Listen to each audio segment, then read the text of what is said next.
"He hit my grandma," the child cried as tears streamed down his face. The words broke through the cold evening air like a crack of thunder, stopping every biker in the middle of their laughter and engine rumble. The moment he spoke, the entire street seemed to fall silent. A small boy, no older than 8, stood trembling by the roadside, clutching a torn backpack and staring up at men who towered over him like steel giants. The boy's voice shook, yet his pain was too heavy to hide, and as the bikers slowly turned their heads toward him, the world around them shifted. If you believe in kindness, second chances, and standing up for the vulnerable, don't forget to like, comment, share, and subscribe to the channel. Your support keeps stories like this alive. The bikers were known across the small town as the Iron Guardians, a group feared by troublemakers and admired by those who understood the code they lived by. They were rough on the outside, tattoos, leather vests, loud engines, and a reputation for fearlessness. But anyone who truly knew them understood that their strength came from loyalty, justice, and a promise to protect those who needed protection the most. Their leader, a broad-shouldered man named Hawk, stepped off his motorcycle and knelt before the boy. His voice, usually deep and thunderous, softened almost instantly as he asked the child what had happened. The boy wiped his face with the sleeve of his shirt and said his grandmother had been hit by a man who lived just down the block. She had tried to intervene when he was yelling at his girlfriend, but the man turned and struck her so hard she fell to the floor. Hearing this, Hawk's jaw tightened, and a shadow of anger flashed in his eyes, not the reckless kind, but the kind born from witnessing too many good people hurt by those who preyed on the weak. The boy's name was Tommy, and he pleaded not for revenge but for help. His grandmother raised him alone after his parents left town, working double shifts at a nearby diner. She never had much, but she had a strong heart, always helping neighbors and offering warm meals even when she had little for herself. Tonight, she was sitting on the kitchen floor, injured and unable to move, and Tommy had run outside to find someone, anyone, who would listen. He chose the bikers because he had seen them before delivering food to homeless and helping an elderly man fix his roof. Despite their intimidating appearance, Tommy saw them for what they truly were, protectors. Hawk stood up and exchanged a look with his crew. No words were needed. The Iron Guardians switched off their engines, removed their helmets, and walked with purpose toward the house Tommy pointed out.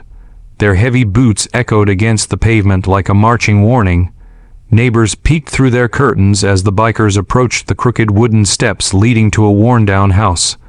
There were bottles scattered on the porch and shouting coming from inside. Hawk knocked once, firm and controlled, but when no one answered, he pushed the door open. Inside, the air was thick with tension.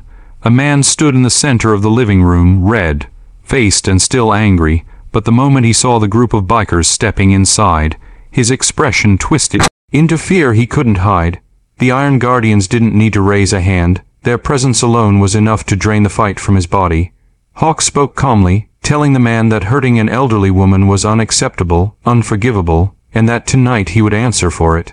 The man tried to defend himself, muttering that it was a misunderstanding, but Hawk stepped forward and reminded him that real strength was never measured by how hard someone could hit, but by how gently they could treat those who depended on them, while two bikers stayed behind to keep the man from causing further harm. Hawk walked to the small kitchen where Tommy's grandmother lay with her back against the cabinet.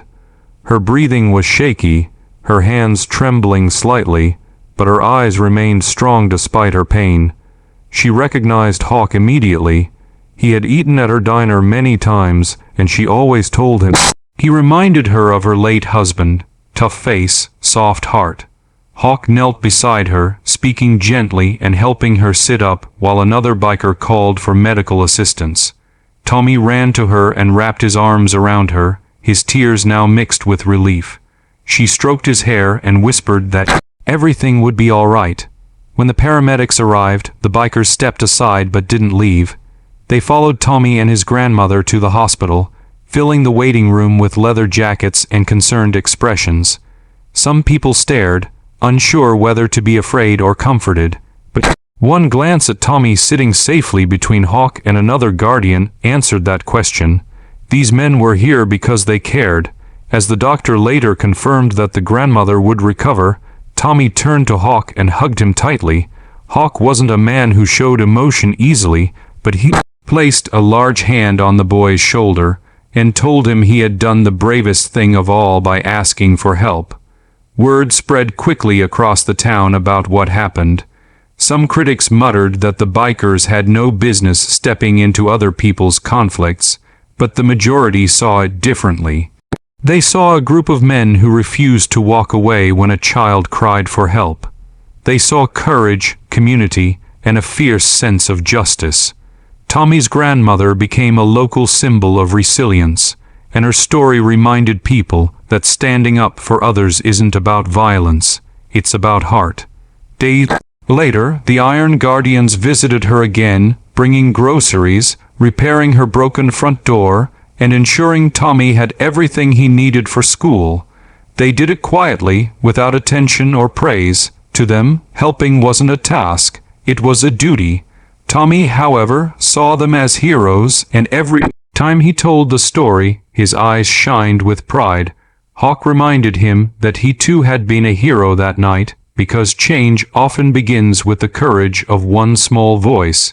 As the sun set one evening, the bikers gathered outside Tommy's house, engines rumbling softly. Hawk looked at Tommy and promised they would always be nearby if he needed them. Not because they pitied him, but because the world needed people who weren't afraid to protect others. Tommy nodded, his heart full, finally realizing that family wasn't always about blood. Sometimes it was about the people who showed up when no one else would. If this story touched your heart, please like, comment, share, and subscribe. Your support helps us keep telling meaningful stories that remind the world of compassion and courage. Before the ending, please comment below. I stand with kindness.